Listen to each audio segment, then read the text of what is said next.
Oh my gosh, we're live. Okay, hi everyone. My name is Deidre Dumpson. I am the operations director / frontline bookseller at Word Bookstores, mainly at our Brooklyn, New York location, but we also have another location in Jersey City, New Jersey. I'm joined here by two of my lovely coworkers to talk books with you today. So I'll let them introduce themselves first, and then we'll get into it. Oh, and there we've got an extra coworker. Rachel, do you want to go? Sure. Mindy's the roving reporter right now, so that's perfect. I'm Rachel. I help with marketing and events, and I am closest to Jersey City. I am based in New Jersey, and that's my closest store. I'm bad at driving to Brooklyn. Over to you, Amanda. Okay.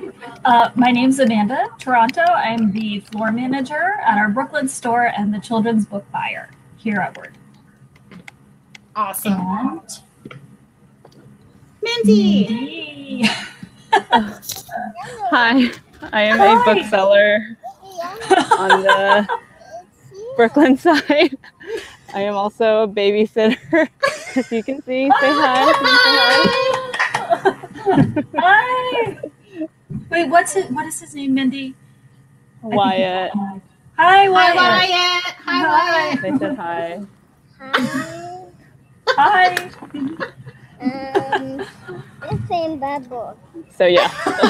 Oh my gosh. Are you playing with bubbles?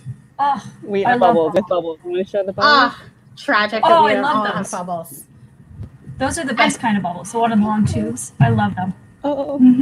And we made Mindy disrupt her fun in the park to tell us about Indie Bingo. Oh. Yeah. So so exciting. We're doing. Oh, thank you. I forgot to bring one. So that's perfect. That's okay. But yeah, Word Indie Bingo. Everyone who's going to be in Greenpoint or North Brooklyn this summer will be down to join in the fun. You can pick up a card. It's a bingo card. It's got some local indie businesses on it, as well as some little challenges that are pretty specific to the area. And you basically complete as many as you can, and when you complete a row, you win bingo. You come in and pick up a prize, and we've got prizes not just offered at Word. It's like prizes that all of the participating businesses are contributing to, and you'll be entered to win a grand raffle as well at the end of the summer. If you do a blackout bingo, meaning you visit all the stores and you complete all the challenges, you'll be entered to win the grand raffle 5 times. And I think it's going to be so much fun. It's a great way to get to know the neighborhood and to support your small businesses.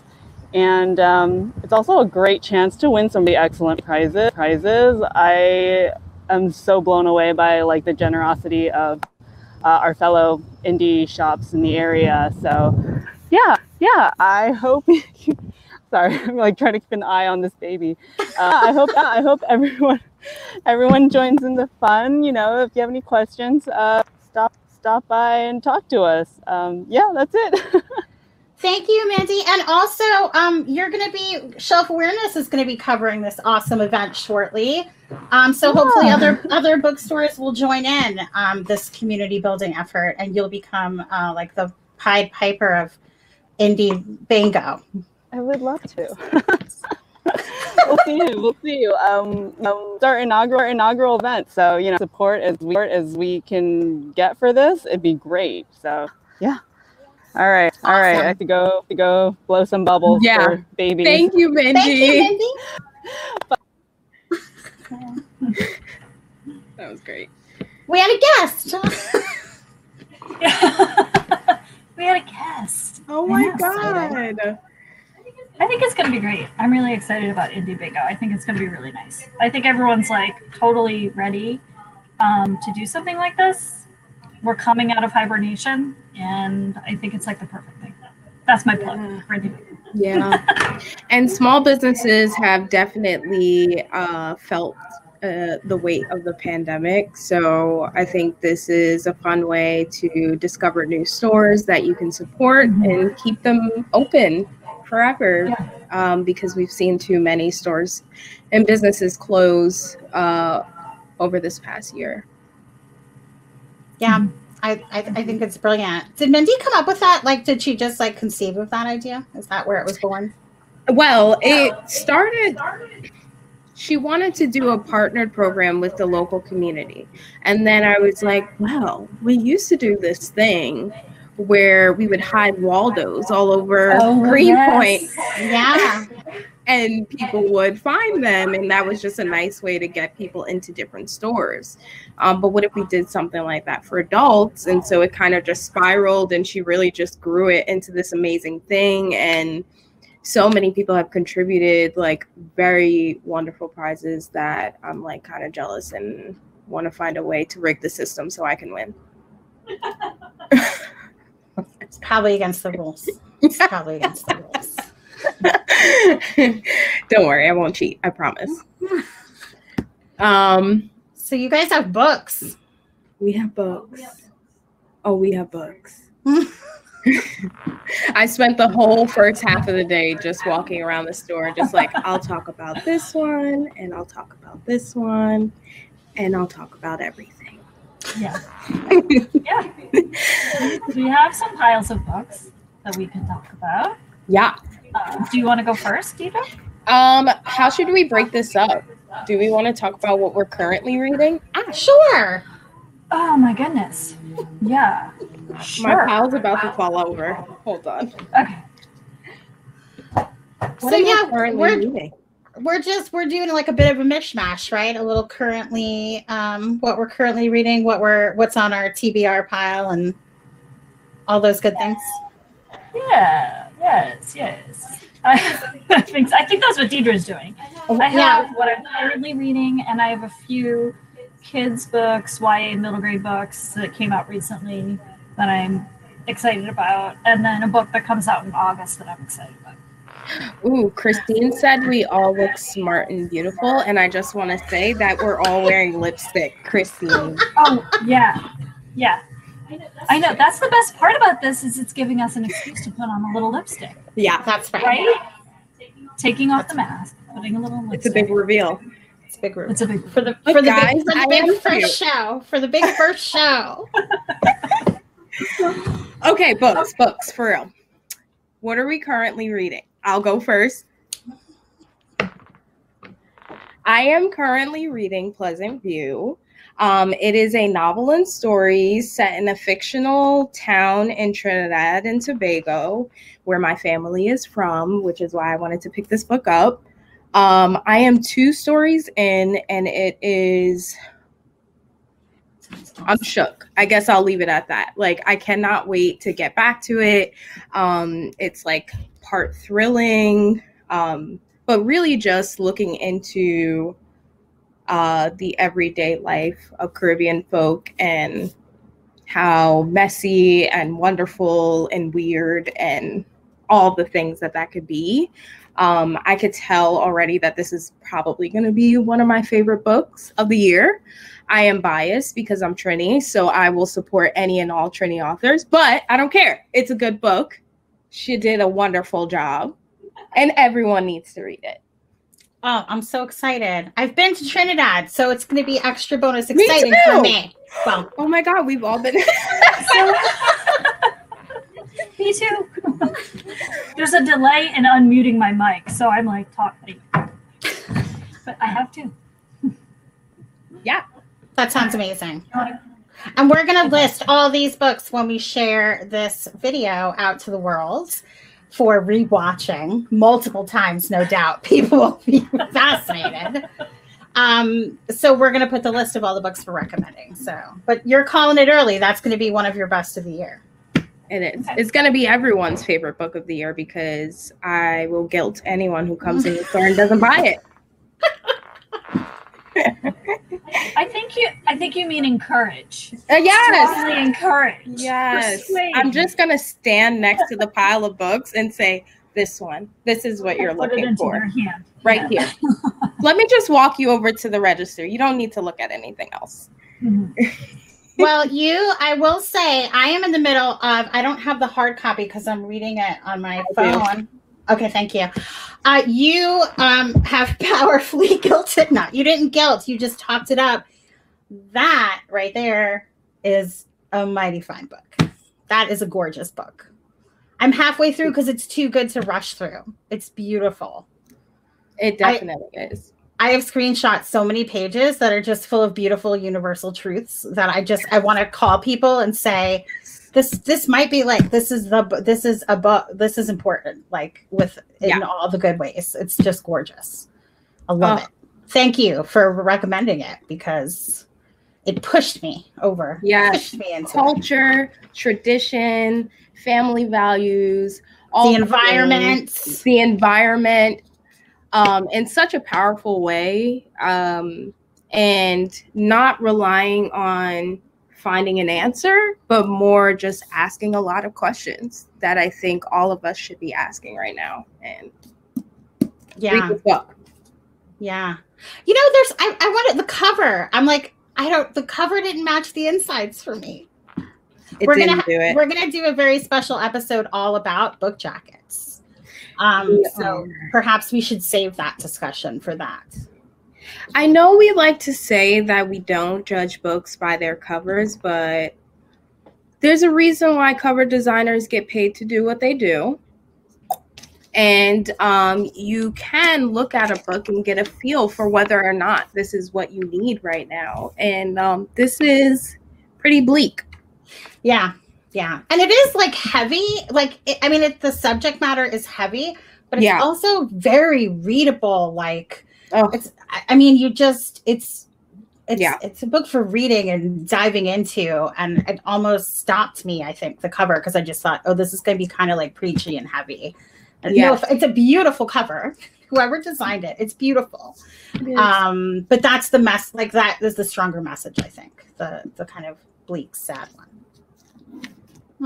But it's beautiful. It's beautiful. Amanda, you're going to have to read that, obviously. Yeah. Yes. No, I don't. No, I will. I will. What I'm reading now is a book that came out a few weeks ago called Take Me Home Tonight. It's a YA book. It's by Morgan Matson. Can we see? Yeah. Oh my gosh. Can I show you the back? Ah! Does anyone see? It's awesome. This dog plays a very large role. Wait, the dog is in the book? The dog is in the book. The dog is in the book, and the dog's name is Brad. God, that's amazing. And it's about two girls. They're seniors in high school in Connecticut. They're theater kids, and they decide to go into New York, unbeknownst to their parents. Did we just lose Rachel? Did I just lose Rachel? She's back. Wait, can you hear me? Because I can't hear something. So I'm just going to talk as if anyone can hear me. Okay. So it's two seniors. They go into New York. Their parents don't know they go into New York. They're best friends. They end up getting into a fight. And it's so painful to read because remember when you got into a fight with your best friend in high school and it was like the worst. And then so it splits off like a few pages or a few chapters in, so it's alternating viewpoints, and they have these adventures in New York City. And so far it's really sweet. It feels really authentic. I love the dialogue. The dialogue feels so real. And I just love books that take place in New York City, and it feels kind of like Nick and Nora's Infinite Playlist, if anyone read that or saw the movie. And I'm really enjoying it. I'm about halfway through. So this one. Great. I was gonna say none of my high school friendships recovered from any of the fights that I had in high school. They just ended. I really hope this high school friendship recovers. I'm worried it's not going to. I'm worried it's going to be one of those things like, and we would pass in the hall and give cordial smiles, but we were never the same again. But I really hope it isn't like that. I hope so too. So anyway. That's what I'm reading now. Are we back to Deidre? I don't know. Are we going around? Yeah. Okay. Yeah. Ooh. Okay, let's keep doing this. Oh my gosh. Or do you want me to just go through my pile? Oh no, what's next? Okay, we talked about our current reads. What do we want to do? Anticipated reads, or do we want to talk about books we've read that are coming out soon that we love? That's a good one. Books we've read that are coming out soon, only because I don't have any of my anticipated reads here. Wait, you're muted. Oh, sorry. You're back. I am? You're back now. That was weird. Okay, so we're going to talk about our books that we've read that are coming out soon, right, Amanda? Yes. That's what you just said? Yes, please. Yes, please. Okay. You go first. Okay.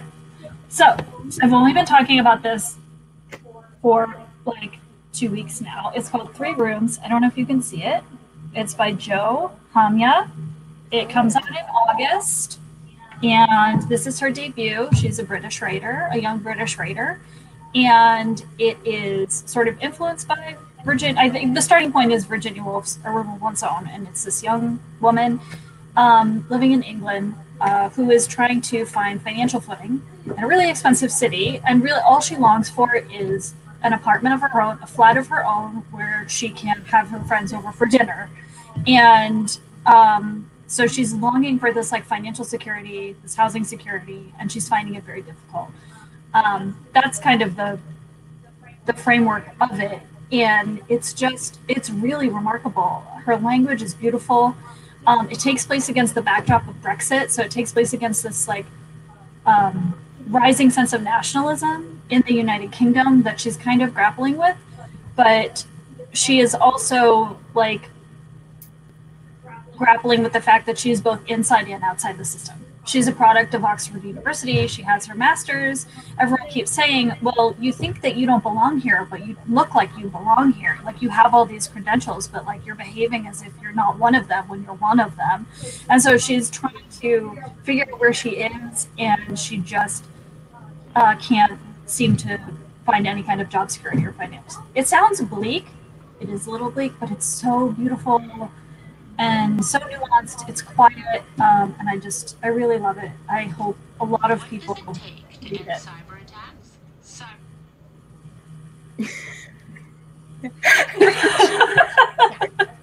Something weird just happened. Something weird just happened on my phone. Just ignore me. That's okay. And it's also about cyber attacks. Look, I always listen to cheerful stuff when I'm not working. So there you go. I don't know where that came from. Like it came, yeah, anyway. Mm-hmm. Yeah, it's okay. It's okay. A little Molly Jong fast for everybody. Honestly, though, oh my gosh. Your stone face was spot on. Like I was just like, wait, is this happening or am I just imagining? I know. I was like, yeah. Anyway, that's my pitch for this book. I really want so many people to read it. I want to talk about it. I'm sure Deidre would love someone else to read it, so I'm not only talking about it to her. So anyone out there in the world. And when is this one? When is this one out? August?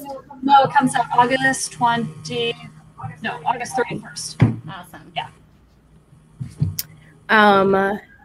Amanda and I, and anybody is welcome to join, but Amanda and I have almost unofficially started a book club between each other where we just happen to read a book and then we're like, you need to read this book. And then the other person reads the book and then we just talk about the book every day until we find a new book to move on to.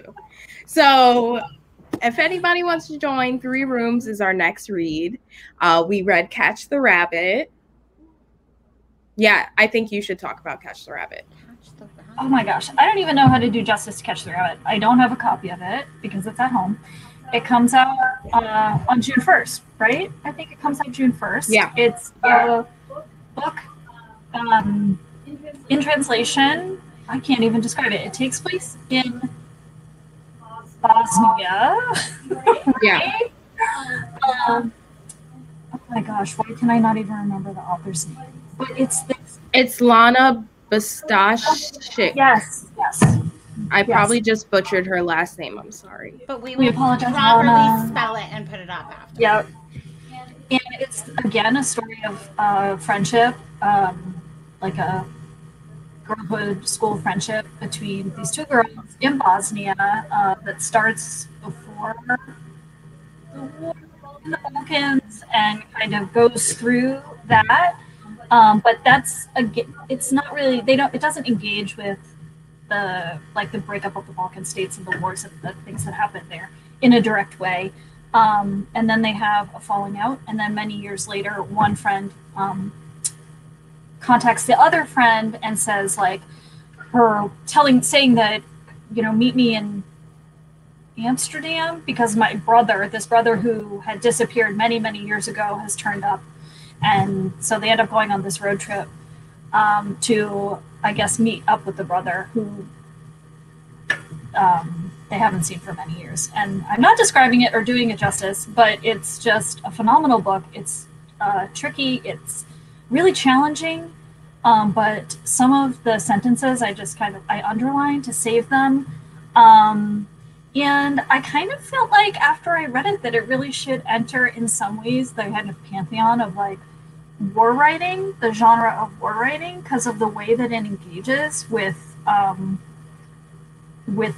what was happening in the Balkan states in this oblique way. I thought it was really beautiful. And also, again, it's this kind of painful, beautiful depiction of female friendship that is so like thorny and formative and awkward and kind of difficult to read, but really worth it.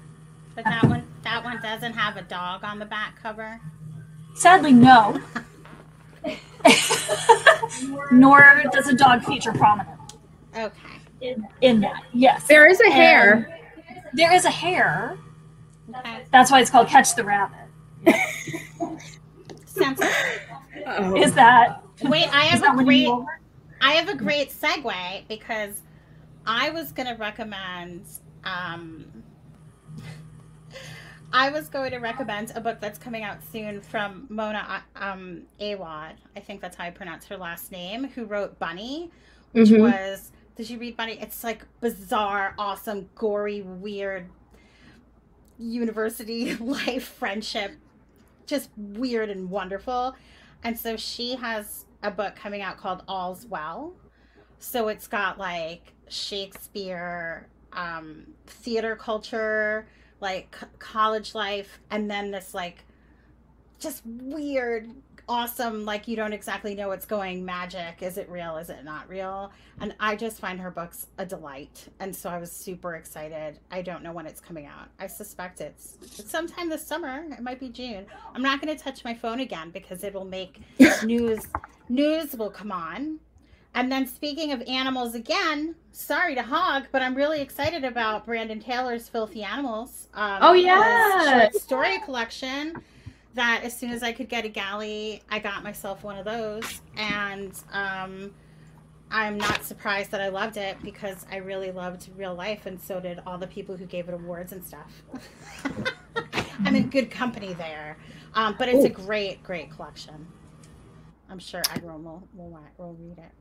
And Mona's book comes out August 3rd, which I think is the same day as Three Rooms. No? No. Maybe that was a stretch. August 31st. Never mind. Opposite end of the month. Yeah, but still August. Same month.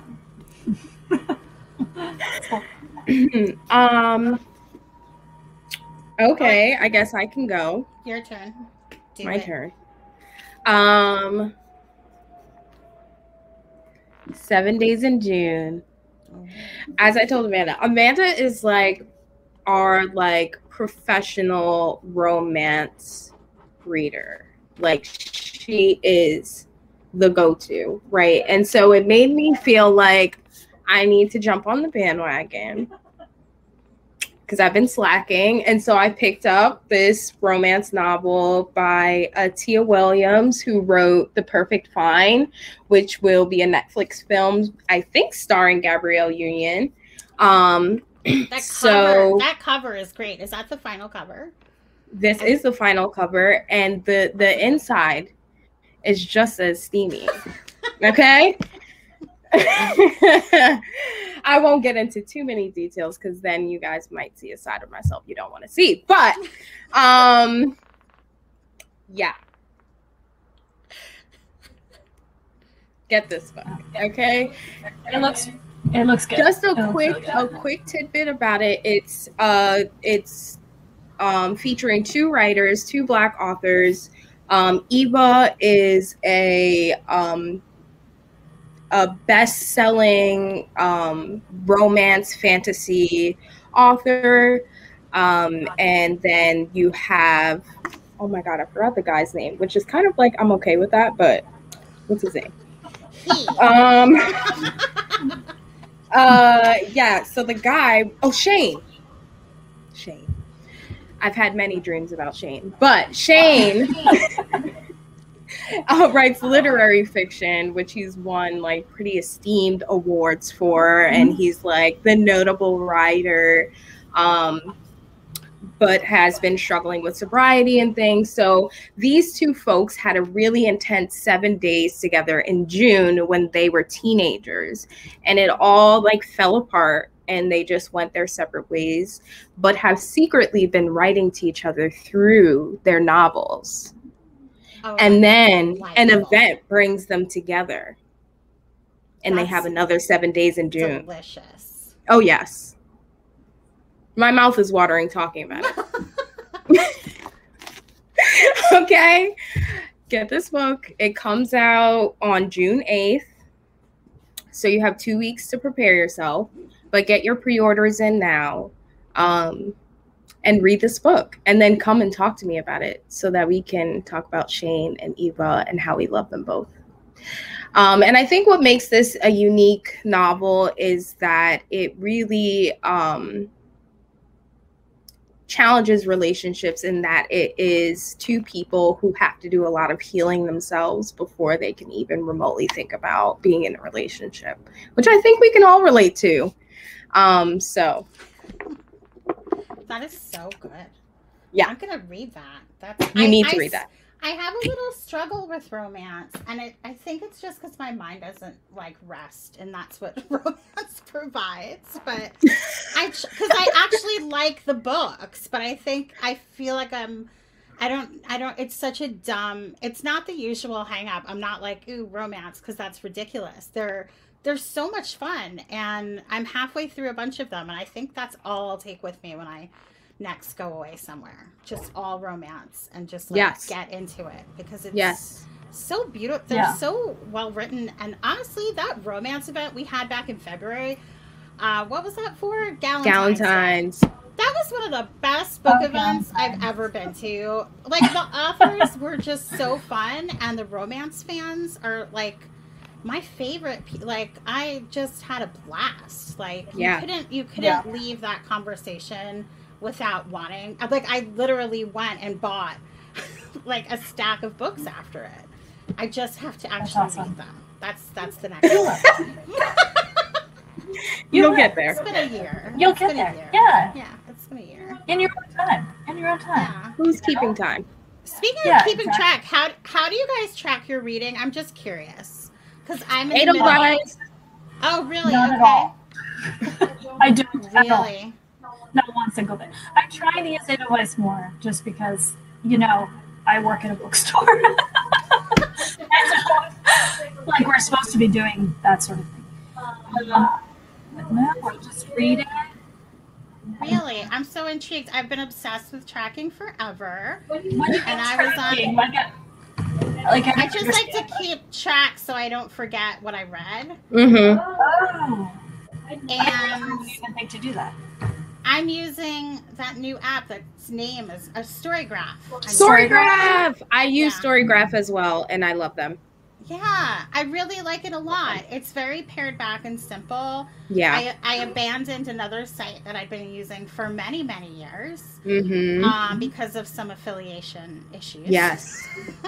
Yes. And I like Storygraph. It was super easy to switch over to it. I mean, it took like 2 seconds. And I just have to like get back in the habit. But if I don't track it, I don't remember what I've done from minute to minute. So it's a refresh. Yeah. Okay. Yeah, no, I can see how that would be beneficial. It's never been anything I've done, and I'm sure I've forgotten many books I've read. But I'm like, So you don't keep track of your reading. I love this. No, not at all. I need to loosen up. I need to loosen up. Let's just say Amanda can read like 5 books in one day. So tracking I can't read 5 books. For her would be completely different than us normal folk who only can read about a book a week. So No, that's not true. I mean, no, that's not true. I can't read 5 books in one day. I can possibly read like 5 books in 1 week, depending on the books, but not like 5 books in one day. You know, I don't know. I guess I legitimately never. I'm not being disingenuous. Is that the correct use of that word? yes. Yeah. I just never thought to do it. I never thought to do that, but maybe I should. No, don't change yourself. Yeah. You're great. You're doing great. My life forever. I have wanted to like physically start tracking books, but only books that I feel like changed me in some way, if that makes sense. So I like committed to reading literature written by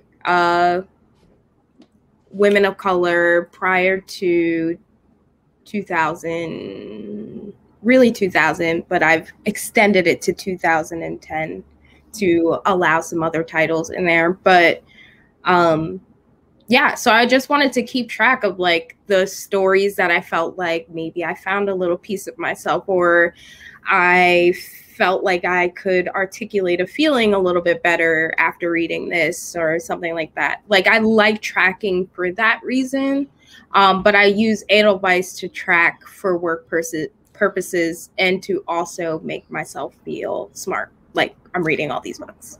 Right, of course. That's number one. It's all about the ego. That's the most important part, obviously. Let's be real. Yeah, but you do learn. I found like 1 year, I've always been a pretty speedy reader. I got it from my mom, but 1 year I decided I'd read 100 books and, you know, made arbitrary deadline.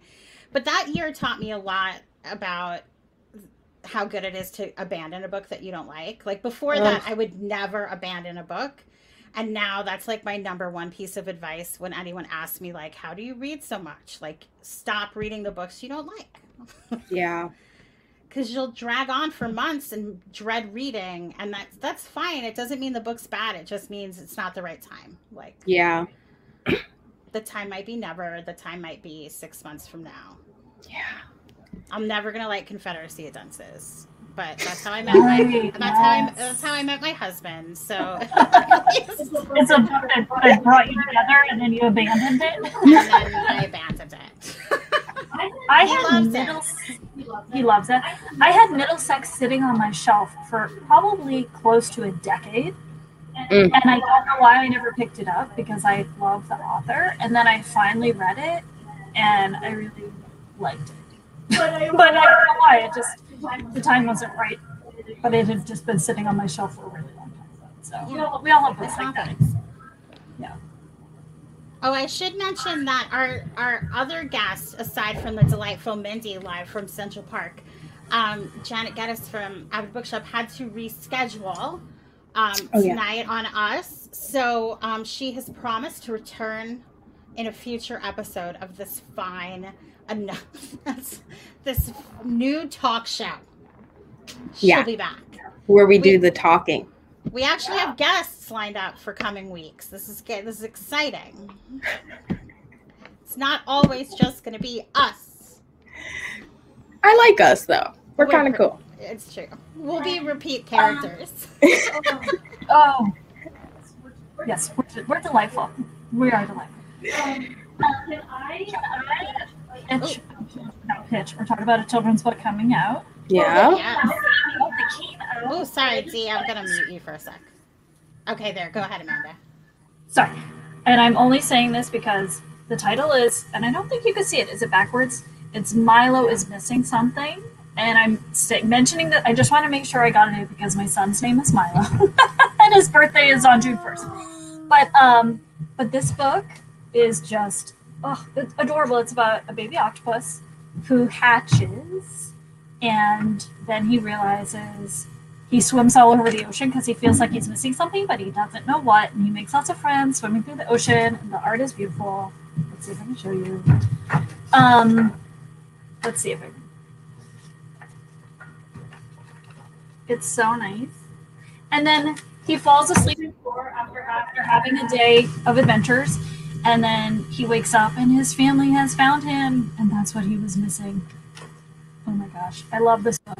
It's so good. It just came out this week and it just like totally won my heart. Oh, do you have wishes? Did you know that is what I was going for? I was hoping you were going to, yeah. Oh, that's beautiful. It's so beautiful. Yeah, this is a picture book that both Amanda and I are like obsessed with, right? Oh, just smacked myself in the face with it. That we are obsessed with right now. One, because the art is like, hold on, this is a dark one. Let me see if I can find a lighter page. The art is like, whoa. Can you see that? That's